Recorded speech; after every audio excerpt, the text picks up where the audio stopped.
Thank you for the opportunity to present at this symposium. We've already heard from today's speakers about ongoing modeling efforts, and so thank you for to my preceding speakers. I learned a lot. In the tobacco control space, though, disparities are widely seen as the next frontier, and I think we've heard some suggestions of this from our earlier speakers. So how can we facilitate reductions to smoking among the most vulnerable members of society? Thanks to efforts by folks at this symposium, including its organizers and the folks at Aspire, disparities are becoming part of tobacco simulation modeling. And I'll be sharing some insights today on modeling for a particularly important subset of the smoking population, people with comorbid mental health conditions. Okay, so mental health conditions are surprisingly, or perhaps unsurprisingly, common in the population. In 2019, and this data comes from before COVID-19, an estimated 20.6% of U.S. adults live with any mental illness, so that's roughly 1 in 5 adults, 5% with serious mental illness, and while there are specific serious mental health conditions that have lower overall population prevalence, like schizophrenia, bipolar disorder, there are other conditions that are much more common, like depression and anxiety. And depression in particular is experienced by roughly 7 to 8% of the adult population. People with mental health conditions are more likely to start smoking, to be more likely to smoke heavily, and less likely to successfully quit compared to the general population. Furthermore, the higher the severity of the individual's mental health condition, the more likely it is that that person engages in unhealthy behaviors like high cigarettes per day and an earlier onset smoking initiation. So for that reason, experts have named smokers with mental health conditions a priority population for intervention and a tobacco use disparity group. And even as smoking rates have declined for the general population, they remain unacceptably high among people with mental illness. And this represents a largely unaddressed smoking disparity. The data on the figure in the right is from the National Survey on Drug Use or Health, and it shows trends in past 30-day smoking comparing people with and without any kind of mental illness. So that includes any kind of diagnosable mental, behavioral, or emotional disorder that is not a substance use disorder. And you can see that in 2019, based on this metric, smoking prevalence was roughly 70% higher in the any mental illness, the AMI population. So given their higher smoking rates, it should be no surprise that a larger proportion of deaths among people with mental illness are ultimately due to chronic diseases associated with smoking. And while this is true across mental disorders, in my own work, I model smoking and related mortality among people with major depression. Now, why should people with mental health conditions be relevant to tobacco simulation modeling? As Mitch Seller mentioned earlier, the remaining smoking population in the U.S. is a complex group, and a complex group that is disproportionately made up of society's most vulnerable. And in fact, studies have shown that smokers in more recent birth cohorts have disproportionately high psychiatric vulnerability. That is, they are much more likely to have a comorbid behavioral health condition. Now, until recently, most tobacco models have focused on the general population. Some models have accounted for differences by race, ethnicity, and I think we saw from the Aspire group's Tobacco Town, we also saw differences by income and urban rural location. But to my knowledge, there are only a couple of tobacco models that consider comorbidities. And beyond my own work, I'm thinking of Dr. Krishna Reddy's work on smokers with HIV. But future projections of smoking prevalence for my work, comparing people with current depression and people without a history of depression, show that the prevalence ratio between the two may be increasing over time, suggesting that even as smoking declines overall, and even as it may decline among people with mental health conditions, the gap will not be closing anytime soon. So we have a long way to go to address disparities in smoking by mental health status, and models can help us get a bird's eye view of the underlying dynamics that may be driving those disparities, as well as help us identify optimal strategies for intervention. So today I'll be sharing some of the key challenges that came with modeling tobacco use among people with a common mental health condition, major depression. Right. So the first challenge is a data challenge. Most of the tobacco simulation models, I think as Ken mentioned, have been developed using the National Health Interview Survey. So the NHIS offers the most historically comprehensive assessment of smoking in the US going back to 1965. The NHIS, however, has very limited questions related to mental health. So there is a measure called SPD, serious psychological distress, and this is not a diagnosis specific, but more of a general measure for serious mental illness. SPD has been assessed consistently every year in the NHIS since 1997. And there's been one 1999 supplement that assessed depression, anxiety, and panic disorders, but these were not part of the annual assessment. So there's a general lack of measures focusing on a lack of frequent assessments of mental health in the NHIS. And this is not really ideal for modeling mental illness when what we want are patterns of a diagnosable mental health condition repeated over time. Now, the SPD as a measure has been discontinued starting in 2019. But the good news is that starting in 2019, generalized anxiety disorder and depression will be part of the NHIS's new expanded mental health assessment, which will rotate every 3 years. There are other national surveys that are state-specific, like the Behavioral Risk Factor Surveillance System, or surveys that are cohort-based, so longitudinal surveys that have fewer assessments. And I'm thinking of the National Comorbidity Survey, the NCS, and the NESARC, the National Epidemiological Survey on Alcohol and Related Conditions. But again, these are often fewer assessments, and the data are quite a ways back. Now, in the case of PATH, the Population Assessment on Tobacco and Health, which is, I guess, what people in this at this seminar are probably looking to for sort of comprehensive longitudinal assessments. The PATH data source has very few metrics for mental health that are useful for modeling. It does include a measure for self-perceived, like self-rated mental health, and also questions on diagnosis of schizophrenia, schizoaffective disorders, and psychosis, all of which are pretty uncommon. So that really leaves us with the National Survey on Drug Use Health, the NSDUH, which is the most historically comprehensive and nationally representative data source on smoking and depression, with consistent measures for depression since 2005. Okay. So here is just a simple model of smoking, so there's no mental health incorporated yet. Now, in developing the smoking components of the model, the Cisnet Lung Consortium has generated smoking initiation and cessation inputs that can be used by different models and were used in the model that Esther Salazar just presented to us. So these smoking initiation and cessation inputs are age, gender, and birth cohort specific, providing really detailed trajectories of smoking behaviors going back to 1965. And these Cisnet parameters are generated using the NHIS.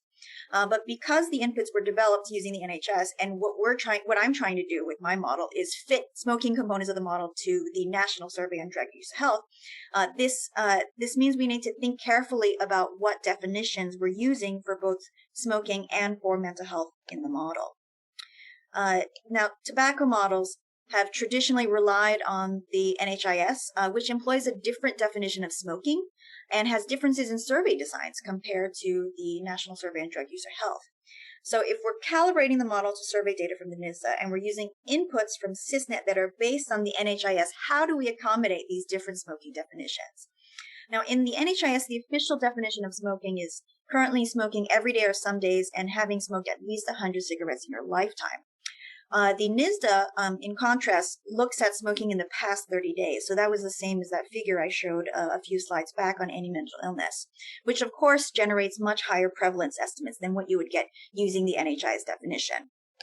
When the Cisnet Lung Group developed those modeling inputs, they're developed assuming no relapse back to smoking. So that is, the current smoker group includes people who have recently quit but are at but have some high probability of relapsing back to smoking because they only quit maybe a few months ago. And in general, relapse back to smoking decreases with time since quit. But the Cisnet inputs kind of have this broader definition of smoking to capture recent smokers and also to ensure that the cessation probabilities that are generated represent permanent quitting, so without relapse back to smoking.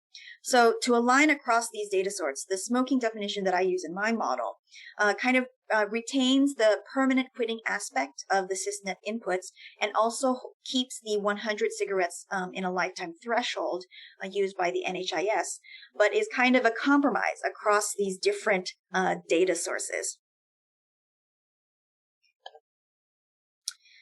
Now, thinking about depression and how that's defined, the National Survey on Drug Use Health defines a major depressive episode as a 2-week or longer period during which the respondent reports experiencing at least 5 of the following 9 symptoms. So that's depressed mood for most of the day, lost interest in activities, changes in weight or appetite, insomnia, fatigue, feelings of worthlessness, or recurrent thoughts of death or suicide, among a couple others. And the way that this question gets asked in the survey, it essentially screens the entire U.S. adult population for these symptoms. And because there are no exclusions due to illness, grief, substance use, or other co-occurring psychiatric disorders, this leads to estimates of major depression in the population that are higher than what you would have in other data sources that have these sort of exclusions that you would typically see during a sort of clinical diagnosis. So it's important to note that the way that the NISDA asks about depression is based on that individual's self-reported symptoms. It does not ask, for example, whether the individual has been diagnosed with major depression by a physician. So in that respect, this measure for major depression captures more people.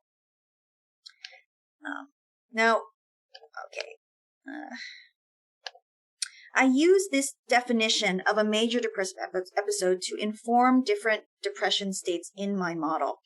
So here, never depression or never MD represents someone who has no lifetime history of a major depressive episode, and someone with current major depression may have had a depressive episode in the past year, and it may be their definitely had a major depressive episode in the past year, and this may or may not be their first onset episode of major depression. And then people with former MD are individuals who report no episode in the past year, but a lifetime history of at least one episode. Now, is this an appropriate model structure? So over here on the left, I've got version 1.0 of the depression components of my model, where everyone is born as never MD, and then there's some probability that they experience their first onset depressive episode. And then based on that sort of that information, we have people in the current MD compartment here who have some likelihood of recovering from their depressive episode and then shifting to the former MD compartment. And then individuals with a history of depression, of course, that informs the likelihood that they'll have a recurrent episode of depression. And for those who do, they may recover and go back into the former MD state, but once again be subject to a recurrent episode. So is this the appropriate model structure? Intuitively, it would seem so, but when fitting the model to the survey data, it becomes very important that the structure itself needs to change. And part of the reason why it needs to change is related to the definition and the way that it's screened, as I mentioned in the previous slide. So I've talked a bit about the relative absence of mental health measures in national surveys, but also relevant here is the quality of those metrics as well. So the NSDOH screens for both past year and lifetime histories of depressive symptoms. And when trying to fit the model for people with lifetime histories of depression, the survey data shows patterns that are very puzzling. So if you look at the figure on the right, this is lifetime prevalence of an MD episode among women from 2005 to 2015 by age group. The red dots on the figure represent people ages 18 to 25.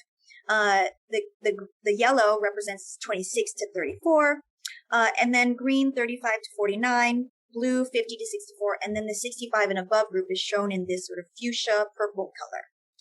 Now, right away, you can see that lifetime prevalence appears to be almost constant across ages 18 to 64 before dropping to much lower levels in the 65 and above age group. Now, the drop in the oldest age category could be explained by differential mortality, where older individuals with depression are more likely to die and leave the population, thus kind of removing people from the population, lowering overall prevalence. But that doesn't answer the question as to why lifetime prevalence stays constant through age 64. And with lifetime prevalence of any condition, you would expect it to increase with age as more people experience the condition within their lifetimes as they age. So it turns out that the quality of lifetime assessments of depression is a problem across many surveys, not just the NSDOH, because of recall bias. So Takayanagi and et al., they conducted a study looking at lifetime self-report of depression across 3 waves of data. And in addition to asking, what they did was they kind of compared across these 3 waves of people. They asked the same people each wave about their history of depression. And they found that lifetime depression is 3 times higher when relying on cumulative evaluations compared to when you rely strictly on retrospective ones. That is, people are failing to report their histories of depression over time. That is, the more time that has passed by, the less likely people are to report that past experience of depression.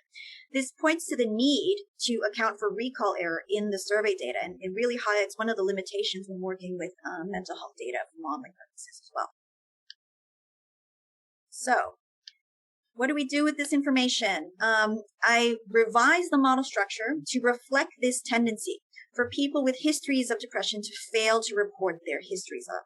So there's now this new compartment in the model that I just call the recall error compartment. And this represents individuals who self-report no lifetime history of a depressive episode, but are in fact modeled as having a history of depressive episodes. So people in the former MD compartment have some probability of underreporting their histories of depression. And then individuals in the recall error compartment are treated as if they are formerly depressed, despite the fact that they don't report themselves to be.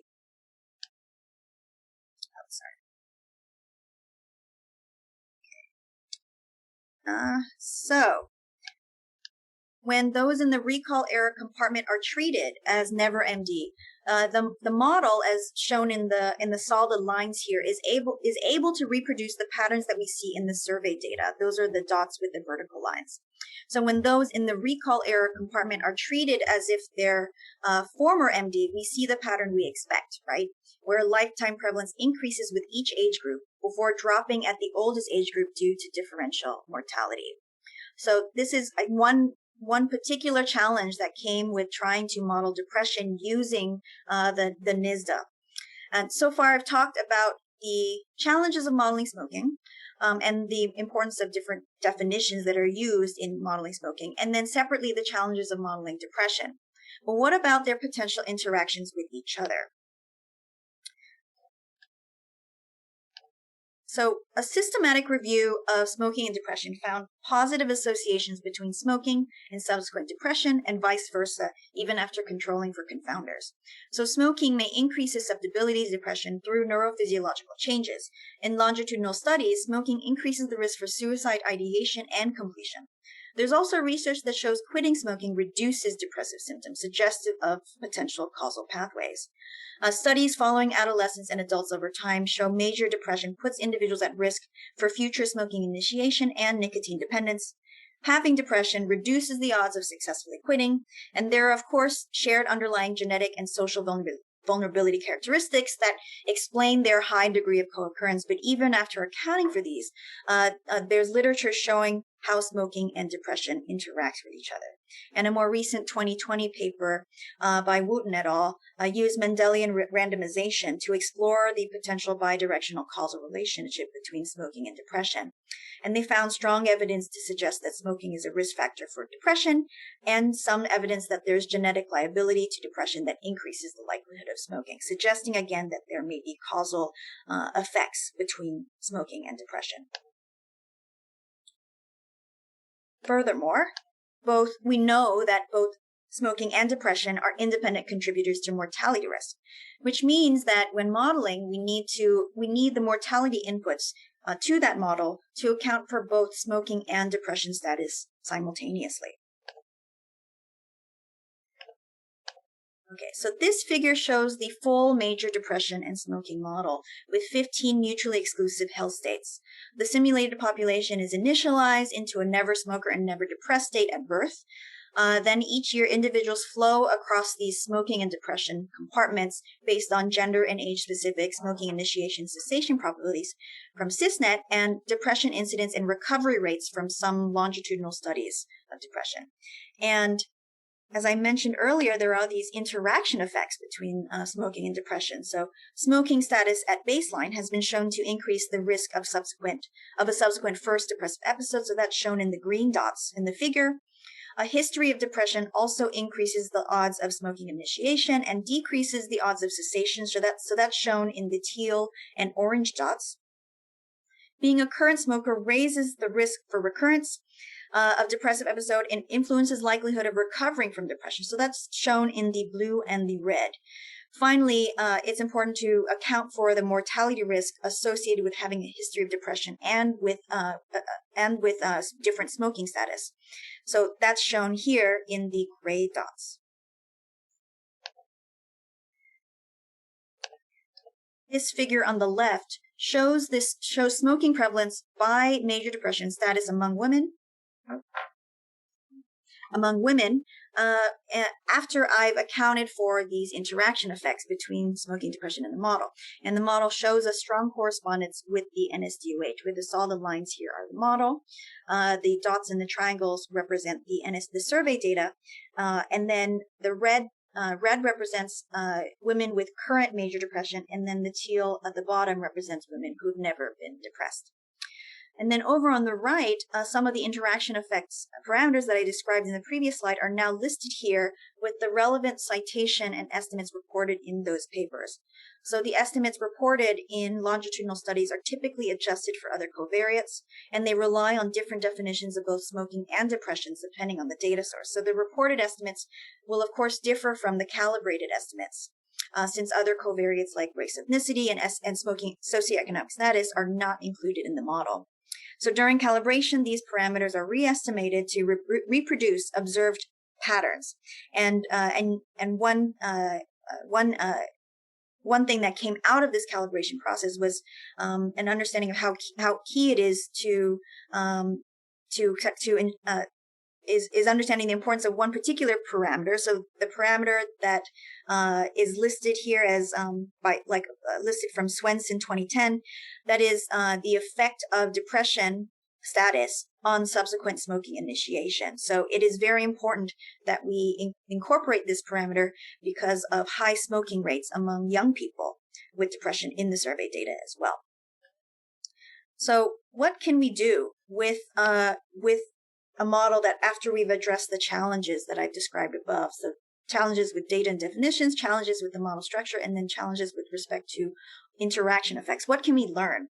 So the fully calibrated MDS model shows that in the absence of bold action, smoking-related disease and death will continue to further disproportionately burden people with depression, and the smoking disparity by depression status is expected to persist and even rise over time for men and women. So under the status quo, it's likely that not a whole lot is going to change and that the smoking disparity may even widen. I also use this model to show how widespread cessation treatment for smokers with depression could have public health benefit. But my findings in this area show that even with aggressive action, the benefits when focusing just on cessation treatment are relatively modest. So the figure on the left comes from an analysis that's now in press with the American Journal of Preventive Medicine. Much of the conversation around smoking among people with mental health conditions has focused on integrating smoking cessation treatment in mental health settings. So one of the things that we did with this model was kind of look at and evaluate, well, under optimal treatment conditions, if we could get all of these patients to quit smoking, what kinds of gains would we see? And we find that while there would be gains associated with increasing smoking cessation treatment integration with mental health settings, the absence of a prevention focus does not change the disparity by much. That is, even if more people leave the smoking compartment who are depressed, the inflow into that compartment continues. So we can expect the disparity in smoking by mental health status to persist if we only focus on a cessation treatment approach. All right. So of course, one of the big challenges, I think, moving ahead is how to account for not only population heterogeneity, but also product heterogeneity. There are other tobacco products that are not cigarettes that have not been modeled for these populations, including e-cigarettes. And smokers with depression are more likely to use e-cigarettes than the general populations.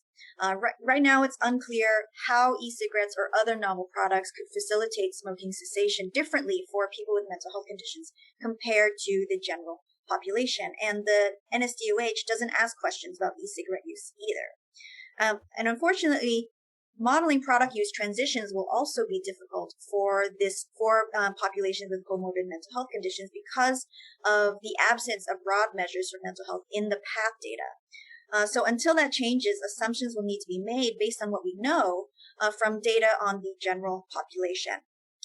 Finally, integrating information like e-cigarette use into a model like this can lead to a problem known as state explosion, where the number of compartments in the model increases exponentially with the integration of additional states. So in this context, as David Mendez mentioned earlier, it's important to know when it's time to abandon an aggregate approach for an individual-based one. So future work in this area will need to rely on individual-based models. So I think to conclude, there are still some additional challenges that remained. I know beyond population heterogeneity and tobacco product heterogeneity, there's also substance heterogeneity. That is, people are often using more than one type of substance at a time. And while I focus on people with comorbid mental health conditions, smokers are also more likely to have comorbid substance use disorders as well. There are other sort of ongoing trends that could impact model projections. Even before the COVID-19 pandemic, depression rates were rising among young people. And of course, COVID-19 and its associated disruptions are really going to have an impact on how we can make projections for the future.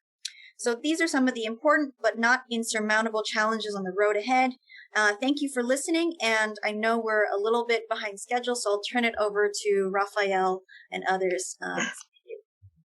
Thank you, Jamie. Great presentation. And while we get ready for this kind of discussion, there's a quick question maybe that you could address from Xishang. She asked about the other substance use, and she asked if you could elaborate how to separate out the impact of smoking versus other substance use. I think that's something that is kind of a big unanswered question. How do we deal with multiple substances? And I might even add in here, when we talk about e-cig use, people are vaping marijuana as well. So I think even our understanding of existing, tobacco products, we have to take into consideration that people are vaping not just nicotine, but marijuana and other substances as well. So I think once you include multiple substances, the picture becomes very complicated very quickly. But I think there's been work on other substance use disorders, like alcohol use disorder, opioid use disorders, modeling work in that arena that I think we could really learn from.